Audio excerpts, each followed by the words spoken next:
Viral ngayon mga ka-DJ sa social media ang nakakalungkot na balita kung saan pumanaw na nga sa edad na 71 ang kilalang veteran broadcast journalist na si Mike Enriquez na talaga namang ikinalungkot ng mga Pilipino dahil parte ito si Mike Enriquez ng kanilang paglaki. Dahil marami sa atin nung bata pa lang ay napapanood natin siya at talaga namang tumatak sa atin ng kanyang linyang "Excuse me po."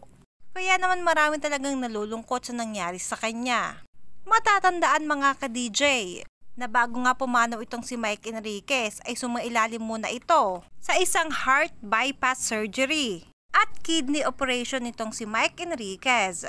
At ayon nga mga ka-DJ kay Julius Manahan, cardiac arrest daw ang nangyari dito kay Mike Enriquez.